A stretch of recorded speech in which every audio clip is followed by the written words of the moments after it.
I had to pull over real quick because I saw these trucks for a while. I'm sure a lot of you guys already know what these are. The key trucks, or the K trucks, K vehicles, whatever you want to call them. Japanese mini trucks. So this dealership has a ton of them. This is like the second time he's filled his lot. If you guys aren't familiar with these, I think they're Mitsubishi, and then some of them are Honda. The right-hand drive from Japan. He imports them, brings them over here in Massachusetts in Westfield, and just unloads them. I don't really know. Oh, it's got VW wheels too. I don't really know what the craze is about them. I think they're just cool because they're from Japan. Some Japanese imports. So it's a Honda Acti 12-valve 660. This one's 4-wheel drive. Oh, this is a Subaru. Another Honda. Looks like they're all 4-wheel drive, which is cool. They got some more back here. Mitsubishi mini cab. I wonder how much they're asking for these. That looks like $5,999. They're 4-wheel drive though. This one's badass. This is sweet. This is like a minivan. Like a real minivan. That's crazy. 5-speed too. I wonder if this is turbo. I think it's a Honda. Twin cam 12-valve. 12-valve Cummins, huh? Nah. Oh, it is turbo. No way. Let me know if I should pick one of these up, guys. I don't know if the price is right.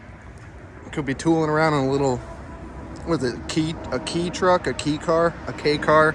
I don't know. Drop in the comments and let me know. This one's pretty cool. They're all 5-speed. I don't think any of them are automatic. Oh, that one's auto. Manual. Yeah, all these are manual. So, I don't know. I thought they were pretty cool. Oh, there's a price tag. So $7,500 will get you a nice mini truck. I don't know about all that. It seems kind of steep. But 249,000 kilometers. Well, it's 155,000 miles. For $7,000, that's not too bad, I guess. Things are funny looking though, let me tell you. Super funny looking. I'm kind of about this one though, not gonna lie. Pretty fresh. Interior is kind of clapped out, but yeah, I don't know. Let me know what you guys think. Should I cop one of these? If you guys are interested too, it's Auto Wingstop in Westfield. Get yourself a key car or K car or mini truck or whatever it is.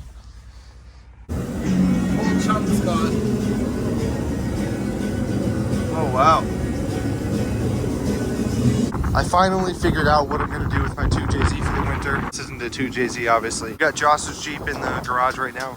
He's doing the rear brakes. So yeah, last year I took my 2JZ XJ. I stored it in a garage and it just wasn't ideal because I couldn't work on it and it left me basically just parking it for the winter, which I didn't want to do. I wanted to obviously weld in my frame stiffeners, which I'm going to do this winter. Cleared out my garage, and that's what we're going to store the 2JZ in this winter. So it's cool because we get to work on it. Got a little heater here, but it's only November. It's only going to get colder. The snow's going to come soon. We're lucky it hasn't came already, but it's really cold out. It's about 20 degrees. 25 high today, so I'm trying to get the 2JZ moved in the garage. I still gotta clear some stuff out. Definitely gonna do the flares first. That's priority, and then after the flares, probably do the unibody stiffeners. And yeah, we'll take it from there. I'm just hyped that we have a garage. I don't know why I didn't think about this last year. I have a perfectly good garage here. It just was full of crap, so I relocated all that crap to another garage. And now I have space where I can work on my Jeep all winter long. Anything that?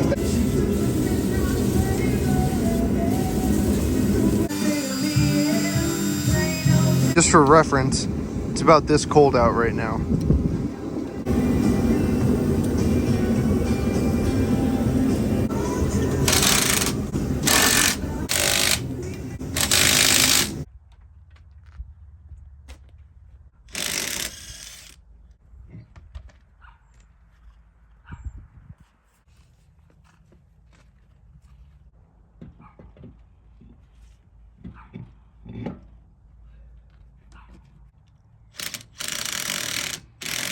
So I got 35s on the green Jeep now. These came off of the 2JZ when I bought it. Just threw them on here for now. It's probably only temporary. I honestly like the aluminum polished ones better, the Pro Comps. But I don't know, these look pretty cool. They're a little bit bigger. The other ones were 33s. These are 35s. Mickey Thompson wheels. Those were Pro Comps. That's what I had on them before. I like these a lot better, personally. But I don't know, I just wanted to change it up, probably just for the winter. Looks a lot more aggressive, that's for sure. I don't know, though. I always thought black wheels are kind of basic on an XJ. I mean, it's kind of like what everybody does. That's why I chose to do the aluminum polished ones instead, because it's a little bit different. But I don't know, I think it looks pretty cool. They're probably going to ride absolutely terrible because these tires are pretty dry rotted. Not to mention, I've done lots of burnouts on it and the 2JZ on these tires. So I'm sure they're going to ride absolutely terrible, but they look pretty cool. The next day.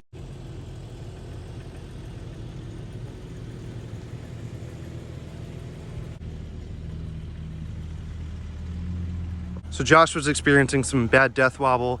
So just for ha-has to rule out a problem, I guess bad tires could be an issue. So we went and threw my green Pro Comps, well, the Pro Comps that were on the green Jeep, on Josh's red Jeep. I got my 35s on there, and we're gonna go take it for a ride. Maybe that solves the death wobble, maybe not, but we're gonna find out.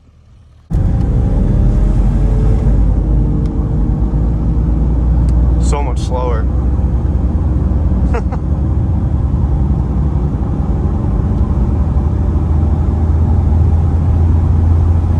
Damn, we've never been this fast in it.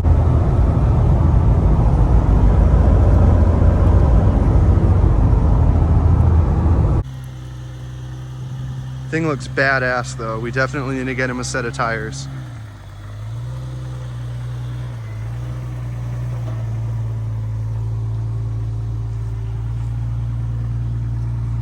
So again, these tires are not staying on here for long, for now at least, because there's absolutely no clearance there. Yeah, I know he can cut this off, gain a ton of clearance, but unfortunately he doesn't want to hack the fenders up, which I get, I understand.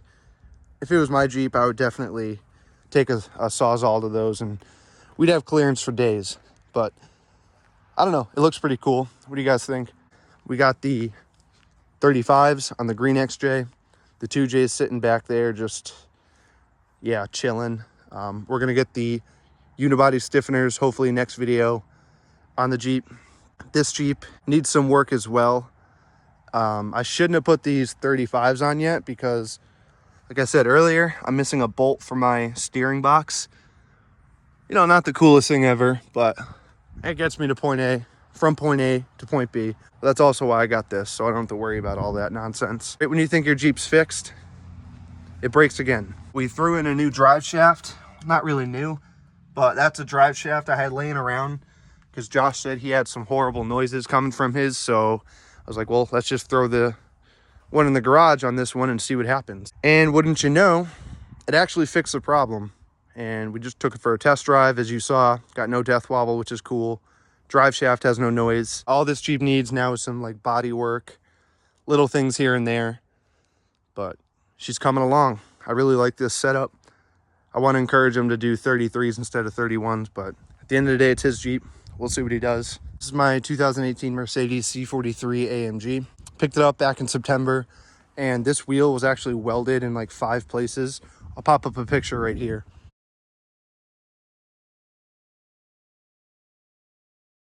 So I brought it back to the dealership, and they said they were going to make it right. Long story short, it's been like 2 months now, and I just went to go pick up the wheel. I was under the assumption I was just going to go get it mounted and balanced today and get my new rim. I just left the dealership, and that's not the case at all. I'll pop up another picture here of the rim that they tried giving me.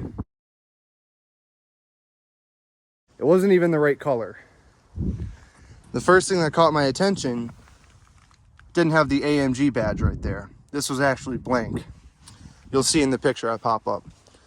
So, okay, you know, had it been an AMG wheel, Mercedes wheel, they just needed to repaint it, I probably would have been okay with that. But yeah, I just wanted to share this with you guys now because I know a lot of people know that dealerships are shysty And this is a perfect example of a situation where they're trying to save as much money as possible and not really satisfy the customer. At the end of the day, you're still a customer when you buy a car. So customer satisfaction is number one. Now, the lady who I dealt with, the front receptionist, super nice. I'm not really gonna go after the dealership. That lady was super nice. Not mad at her. I'm just a little upset that the owner of the dealership and the guy I dealt with, they told me they were gonna make this right on many occasions. 2 months later, it's now middle of November, and this started the process in early September. So it's been like 2 months now. I can't even really drive it that much because the tire leaks so bad. So I have to fill it up like twice a day when it's cold out. I flipped out on them and told them they need to make this right. They need to go down and get me my Mercedes-Benz AMG wheel from the dealership, which costs $1,300, or we're gonna go to court and do this another way. I've learned in the past not to let dealerships or really anybody walk all over you or take advantage of you. You know, I simply want everything just to be how it should have been when I bought the car. Not a fake wheel, not a wheel with cracks all over it, a Mercedes-Benz AMG wheel replacement. I didn't even want a brand new one. You can go find a used one, just as long as it holds air and it looks good. So yeah, I won't ramble on much about that. I don't really talk about this car much because it's just my daily. But when you go buy a new car, or just like anything in life, never let anybody take advantage of you, because, you know, someone like me, they look at some young kid and they're like, all right, we're gonna save as much money as possible here. We're gonna get him like a $200 replica wheel. You won't even notice.